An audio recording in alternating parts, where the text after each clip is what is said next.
Business Times অর্থ ও বাণিজ্য প্রতিদিনে আপনাদের স্বাগতম। আজ রোববার 14 মে 2023। বণিক বার্তায় প্রধান শিরোনামে এসেছে প্রাকৃতিক দুর্যোগে ব্যাহত এলএনজির ভাসমান সরবরাহ ব্যবস্থা। দুর্যোগে বিদ্যমান টার্মিনাল থেকে এলএনজি সরবরাহ ব্যাহত হওয়ার ঘটনা এটি প্রথম নয়। সামনের দিনগুলো এ ধরনের দুর্যোগের মাত্রা আরো বাড়বে বলে জানিয়েছে আবহাওয়াবিদরা। জ্বালানি বিশেষজ্ঞদের সংখ্যা দুর্যোগের মাত্রা বাড়লে ভবিষ্যতেও এলএনজির সরবরাহে ব্যাঘাত ও অবকাঠামো ক্ষতিগ্রস্ত হওয়ার ঘটনা বারবার ঘটতে পারে। বিস্তারিত।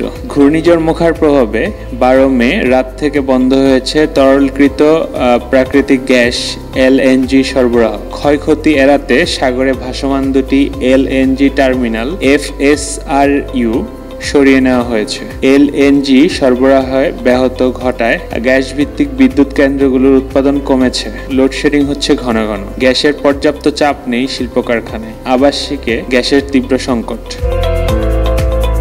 দৈনিক যুগান্তরে আজকে প্রধান শিরোনামে এসেছে সকাল থেকেই উপকূল জুড়ে তাগুক, সিডরের মতো ভয়ঙ্কর মোখা, তলিয়ে যেতে পারে সেন্ট মার্টিন। ঘূর্ণিঝড় মোখার প্রভাবে চট্টগ্রাম, কক্সবাজার ও সেন্ট মার্টিন দ্বীপ সহ উপকূল থেকে দূরের চরগুলোর নিম্নাঞ্চলে 12 ফুট উচ্চতা পর্যন্ত জলোচ্ছ্বাস হতে পারে বলে জানিয়েছে আবহাওয়া অধিদপ্তর।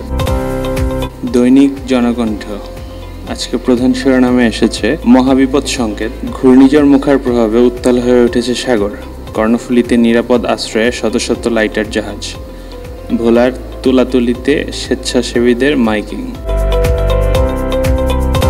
কক্সবাজারের সব হোটেল, মোটেল, রিসোর্ট আশ্রয়কেন্দ্র ঘোষণা। অতি প্রবল ঘূর্ণিঝড় মোখার প্রভাব থেকে জানমাল রক্ষায় এবার কক্সবাজারের সব হোটেল, মোটেল, রিসোর্টকে আশ্রয়কেন্দ্র হিসাবে ঘোষণা দিয়েছে কক্সবাজার পৌরসভা ও জেলা প্রশাসন।